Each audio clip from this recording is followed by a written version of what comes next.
السلام علیکم ورحمۃ اللہ وبرکاتہ۔ پروردگار آپ کو ہمیشہ عزت، کامیابی اور خوشی عطا فرمائے اور اپنے حفظ و امان میں رکھے، آمین یا رب العالمین۔ عزیز طلبہ و طالبات، آج اس اردو آن لائن کلاس میں آپ تمام کا استقبال ہے۔ آج ہم آپ کی اردو کی درسی کتاب کا سبق نمبر 2 جس کا عنوان ہے تکمیل کا آغاز کرنے جا رہے ہیں، جس کے مصنف ہے سر سید احمد خان۔ تو آئیے مصنف کے متعلق جان لیتے ہیں۔ نام سر سید احمد خان، پیدائش عیسوی سن 1817، وفات عیسوی سن 1898، دہلی۔ سر سید احمد خان نے علی گڑھ مسلم یونیورسٹی کی بنیاد رکھی، جو عیسوی سن 1920 میں رکھی گئی، اور آپ نے ایک مشہور رسالہ جاری کیا جس کا نام ہے تہذیب الاخلاق۔ آپ کے اہم تصانیف ہیں خطبات احمدیہ، اثر الصنادید اور بغاوت ہند۔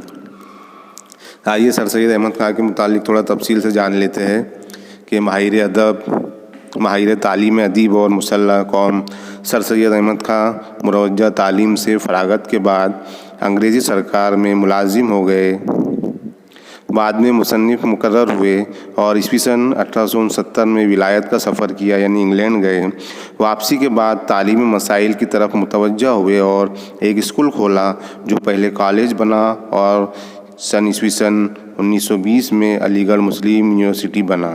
سر سید نے اردو زبان کی بڑی خدمت کی ہے۔ قوم کی زبوں حالی اور پستی کو دیکھتے ہوئے ان کی فلاح و بہبود کا کام کیا۔ عام لوگوں کے آداب و اخلاق کی اصلاح کی غرض سے انہوں نے اپنا مشہور رسالہ تہذیب الاخلاق جاری کیا۔ سر سید کے اہم تصانیف ہے، جیسا کہ ہم نے پڑھا ہے کہ خطبات احمدیہ، اثر الصنادید اور اسباب بغاوت ہند ہے۔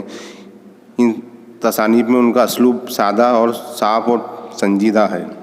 اس مضمون میں یعنی تکمیل سبق میں سر سید نے یہ خواہش ظاہر کی ہے کہ مسلمان اخلاق اور تہذیب کے زیور سے خود کو آراستہ کرے تاکہ لوگوں کے سامنے اسلام کی اصلی صورت آ سکے۔ اور دوسری ایک بات یہ بھی بتائی ہے انہوں نے سبق میں کہ جو قوم، جو شخص تھوڑی سی اپنی کامیابی کو، تھوڑی سی ترقی کو مکمل کامیابی سمجھ کر وہ آگے جد و جہد کرنا، کوشش کرنا چھوڑ دے تو وہیں سے اس کا زوال کا وقت شروع ہو جاتا ہے۔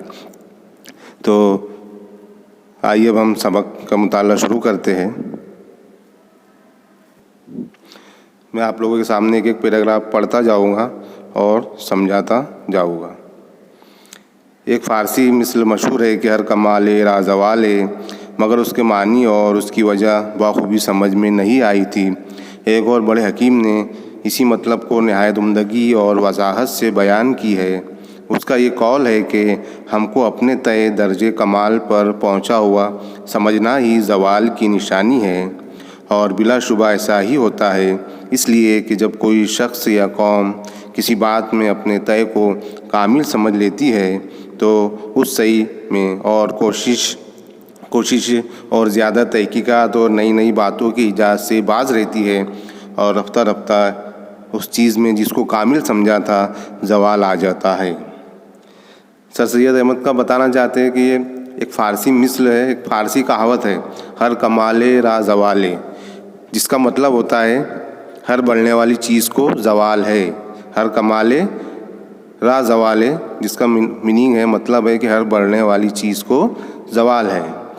اور اس کو انہوں نے کہا کہ ایک بڑے حکیم نے اس بات کو نہایت عمدگی سے وضاحت کی ہے کہ اس کا یہ قول ہے کہ ہم کو اپنے تئیں یعنی اپنے آپ کو کمال پر پہنچا ہوا سمجھنا ہی زوال کی نشانی ہے، کیونکہ جو شخص یا قوم کسی بات میں اپنے تئیں یعنی اپنے آپ کو کامل سمجھ لیتی ہے اور کامل سمجھنے کے بعد وہ آگے کوشش سے جد و جہد نہیں کرتی اور نئی باتوں کی ایجاد سے باز رہتی ہے، تو رفتہ رفتہ اس چیز میں جس کو کامل سمجھا تھا زوال آ جاتا ہے۔ کیونکہ جو لوگ تھوڑی سی کامیابی کو مکمل کامیابی سمجھ کر نئی ایجاد سے باز رہتے ہیں اور اس میں کوئی کوشش سے جد و جہد نہیں کرتے تو وہاں سے ان کا زوال کا وقت شروع ہو جاتا ہے۔ دوسرا پیراگراف کہ کامل مطلق بذات باریکی اور کوئی نہیں ہے، پس جو کچھ کہ خدا نے کیا یا کہا وہ تو اپنی قسموں میں کامل ہے، اور اس کے سوا اور کوئی چیز جو انسان نے کی ہو یا کہی ہو کامل نہیں ہے، کیونکہ قابل سہو و خطا ہونا انسان کی شان سے ہے۔ اگر یہ بات اس طرح پر نہ ہوتی تو انبیاء علیہ الصلاۃ والسلام پر وحی نازل ہونے کی ضرورت نہ رہتی۔ بس ان تمام چیزوں کو جو انسان نے ایجاد ہوئی ہے یا نتائج عقل انسانی میں، ان کو کامل سمجھ لینا ہماری ٹھیٹ غلطی اور ہمارے تنزل و ادبار کی ٹھیک نشانی ہے۔ کسی شخص یا کسی قوم کو کسی چیز میں کامل سمجھ لینا بہت سی خرابیوں اور نقصانوں کا باعث ہوتا ہے۔ اس پیراگراف میں سر سید کہہ رہے کہ جو مکمل کامل ذات جو ہے دنیا میں صرف وہ ایک ہی چیز ہے، اور وہ ہے اللہ رب العزت کی ذات۔ اللہ تعالیٰ کی ذات ہی ایسی ہے جو ہر طرح سے کامیاب کامران ہے۔ باقی اس کے علاوہ جتنی بھی ذاتیں انسان ہیں سب خطا کی اور غلطیوں جن سے سرزد ہو سکتی ہے، وہ پوری مکمل کامیاب نہیں ہو سکتی انسان۔ اگر ایسا ہوتا تو جو پیغمبروں پہ وحی نازل ہے اس کی ضرورت ہی نہ ہوتی، اور ایک دوسرے کی کامیابی کو دیکھ کر لوگ آگے بڑھتے جاتے اور ان کو کسی چیز کی ضرورت نہ ہوتی۔ لیکن ایسا نہیں ہے، انسان پوری طرح سے کامیاب ذات انسان کی نہیں ہے، صرف اللہ تعالیٰ کی ذات ہی ہے جو مکمل کامیاب ہے۔ اس لیے انسان سے غلطی ہونے کے بہت سی امکانات ہیں اور غلطیاں ہوتی ہے۔ انسان جو ہے وہ خطاؤں کا پتلا ہے، اس سے غلطیاں ہوتے رہتی ہے، اور اگر وہ کسی چیز کو کامیابی سمجھ کر آگے اس کی ترقی سمجھ کر آگے کے ایجادات سے محروم رہے تو وہاں سے اس کا تنزل کا ترقی کی ضد ہے تنزل، اس کے تنزل کا دور شروع ہو جاتا ہے اور اس کو بہت سی خرابیوں کا باعث اس کا بن جاتا ہے۔ اس لیے ہمیں چاہیے کہ اگر کوئی چیز میں ہم کو کامیابی ملی ہے تو ہمیں ہاتھ پہ ہاتھ رکھ کے بیٹھنا نہیں ہے، بلکہ اس میں نئے نئے ایجادات دیکھنا ہے، ہمارے ذہن کو کھول کر اس میں نئی نئی ترقی کرنی ہے۔ اگر ایک مثال میں آپ کو بتاتا ہوں کہ جیسے کہ پہلے پیڈ موبائل پر جو فون تھا، اس کے بعد موبائل کی ایجاد ہوئی ہے، تو موبائل کی ایجاد ہونے کے بعد یہ سائنسدانوں نے موبائل کی ایجاد کرنے کے بعد وہ بیٹھ نہیں گئے، اس کو پوری کامیابی نہیں سمجھ لی، انہوں نے اس میں اور نئی نئی ایجادات، نئی نئی ٹیکنالوجی ڈالی، اور آج ہمارے سامنے اینڈرائڈ موبائل ہے نا، ٹچ موبائل ہے، جس میں پوری دنیا کو ایک جگہ انہوں نے جمع کر لیا ہے۔ موبائل میں اتنی ترقی ہو گئی، اتنی ٹیکنالوجی ہو گئی، ہر آئے دن ہم دیکھتے رہتے کہ نئے نئے ٹیکنالوجی والے موبائل ہمارے سامنے آتے رہتے ہیں، پہلے 1 کیمرے والا، پھر 2 کیمرے والا، 3 4 کیمرے والا، اور ابھی بھی اس میں نئی نئی ٹیکنالوجی آتے رہ رہی ہے، کیونکہ انہوں نے ایک ہی چیز کو کامیابی نہیں سمجھا ہے، انہوں نے سمجھا کہ اس میں ہم نئی نئی ترقی کر کے، نئے نئے ایجادات کر کے اس میں اور کامیابی حاصل کر سکتے ہیں، تو اس کے لیے ان کو ترقی اور کامیابی مل رہی ہے۔ آگے کے جو چیز کی حقیقت میں کامل نہیں ہے ہم اس کو غلطی سے کامل سمجھ لیتے ہیں، یعنی جو چیز حقیقت میں کامل نہیں ہے، کامیاب نہیں ہے، ہم اس کو غلطی سے کامل سمجھ لیتے ہیں۔ ہم میں ایک استغاثیہ پیدا ہوتا ہے جس سے سوائے اس کے اور کسی بات یا تحقیق کو حقارت سے دیکھتے ہیں اور اس بات کو فائدے سے محروم رہتے ہیں۔ ہمیں ایک فریاد رہتی ہے، ایک فکر رہتی ہے کہ ہم کسی ایک چیز کو کامیاب سمجھ کے آگے کی جو ترقی ہے اس کے فائدے سے محروم رہ جاتے ہیں، اور وہاں سے ہمارا تنزل کا وقت شروع ہو جاتا ہے۔ لوگوں کے اعتراض کے سننے کو گوارا نہیں کرتے اور اس سبب سے اپنی غلطیوں پر متنبہ نہیں ہوتے اور جہل مرکب میں پھنسے رہتے ہیں۔ کوشش سے جو ایک ترقی کا فائدہ ہے اس کو ہاتھ سے کھو بیٹھتے ہیں، یعنی کوئی چیز میں ہم نے کامیابی حاصل کی اور لوگ اس سے اعتراض کرتے ہیں تو ہم ان کو سننا گوارا نہیں کرتے، اور وہ ہم کو متنبہ کرتے ہیں، یعنی آگاہ کرتے، خبردار کرتے ہیں، تو ہم ان کی بات پر دھیان نہیں دیتے اور جہل مرکب یعنی جاہل کی باتوں میں پھنسے رہتے ہیں اور آگے کی کوشش کرنا ہم چھوڑ دیتے ہیں۔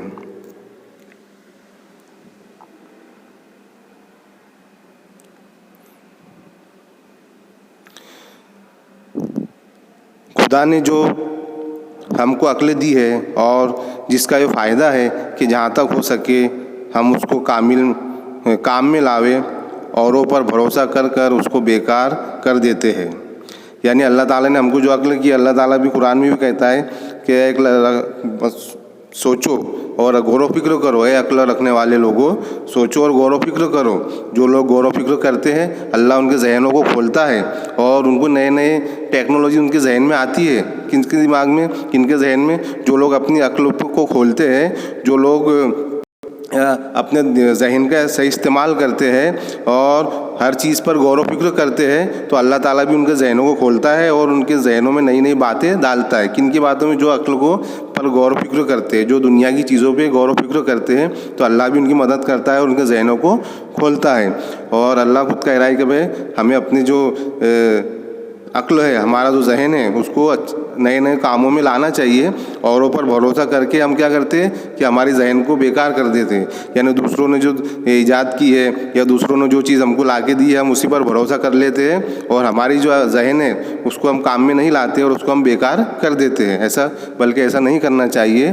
ہمیں بھی غور و فکر کرتے رہنا چاہیے تاکہ نئی نئی ایجادیں, نئی نئی باتیں ہمارے ذہن میں آئیں اور ہم اس میں نئی ترقی کر سکیں. ایسا کرنے میں ہم صرف اپنا ہی نقصان نہیں کرتے بلکہ آئندہ نسلوں کی عقل اور جودت طبع اور تیزی ذہن اور طاقت انتقال ذہنی اور قوت ایجاد سب مٹ جاتی ہے اور صرف اوروں کی ٹٹکاری پر ہماری چال رہ جاتی ہے اور ہم ٹھیک اس مثل کے مصداق ہو جاتے ہیں, چار پائے بروختہ بے چند. یعنی ایسا کرنے سے ہم ہمارا ہی نقصان نہیں کرتے بلکہ آئندہ آنے والی نسلوں کے بھی نقصان کر دیتے ہیں. جو جودت طبع جس کے مطلب ہے کہ ذہانت, جو ہماری ذہانت ہے اور وہ ذہانت کو ہم استعمال نہیں کرتے اور ہماری جو ذہانت کی جو طاقت ہے اس کو استعمال نہیں کرتے اور انتقال ذہنی اور قوت ایجاد سب مٹ جاتی ہے. یعنی انتقال ذہنی یعنی ذہن کو بدلنے کی جو ہماری طاقت ہے وہ بھی سب مٹ جاتی ہے کیونکہ ہم اس پہ غور و فکر نہیں کرتے, اوروں کی باتوں پر میں آ جاتے اور ہماری عقل کا ہم استعمال نہیں کرتے اور جس کی وجہ سے ہمیں بہت بڑا نقصان اٹھانا پڑتا ہے. اور اس کی مثال اس کہاوت کے ذریعے دی کہ چار پائے بروختہ بے چند. یعنی کہ ایسا جانور جس پر کتابیں لا دی جائے, ایسے جانور جس پہ بہت ساری کتابیں ہو اور وہ کتابوں کا اس کو کوئی فائدہ پہنچ نہیں رہا ہو.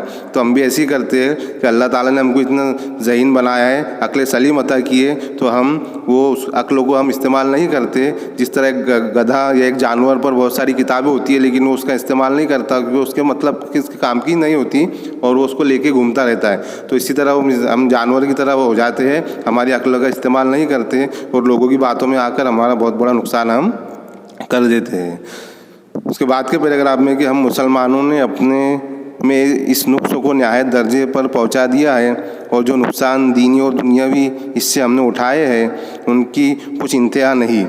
بھلا دینی باتوں کو اس وقت رہنے دو اور صرف اس بات پر غور کرو کہ دنیاوی علوم اور دنیاوی کاروبار اور دنیا کی باہمی معاشرت اور مجالست اور رسوم و عادات اور طریقۂ تعلیم اور تربیت اور ترقی علم مجلس میں کیوں ہم نہ کوشش کریں اور جس طرح اور قوموں نے ان باتوں میں ترقی کی ہے ہم بھی اس طرح کیوں نہ ترقی کریں.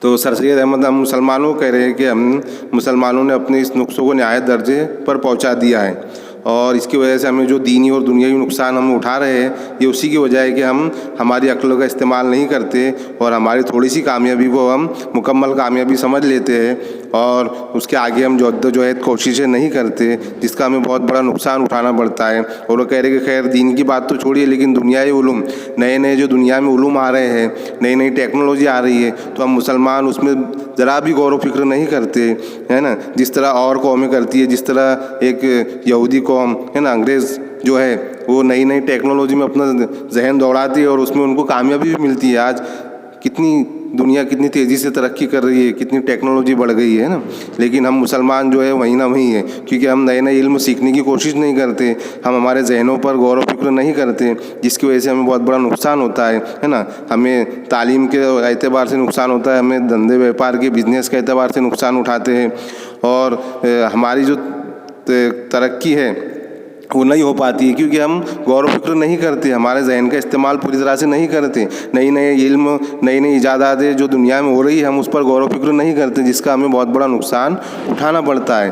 تو ہمیں چاہیے کہ ہم بھی نئے علوم سیکھیں, نئی ٹیکنالوجی سیکھیں اور مسلمان زیادہ تر علم حاصل کرنے کے لیے آگے آئے, اپنے اولادوں کو علموں کی طرف راغب کرے، ہے نا، اپنے آنے والی نسلوں کو ایسا ایک نیا علم اور نئی ترقی اور نئی ٹیکنالوجی دے کہ دنیا بھی اس پر ناز کرے کہ یہ مسلمان کی ایجاد ہے، یہ کسی مسلمان نے ایجاد کیا ہے۔ تو اس کے لیے ہمیں کیا کرنا پڑے گا؟ اس کے لیے ہمیں نئے نئے علم، نئے نئے علوم سیکھنے پڑیں گے، نئی نئی ٹیکنالوجی سیکھنی پڑے گی، اور اس میں جد و جہد کوششیں کر ہمیں آگے دنیا میں ترقی کرنی پڑے گی تاکہ دنیا میں ہمارا بھی نام روشن ہو۔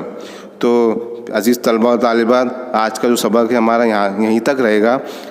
آنے والی ویڈیو میں ہم انشاءاللہ اس کا پارٹ 2 یعنی حصہ 2 ہم دیکھیں گے۔ تب تک کے لیے مجھے اجازت دیجیے۔ اللہ حافظ۔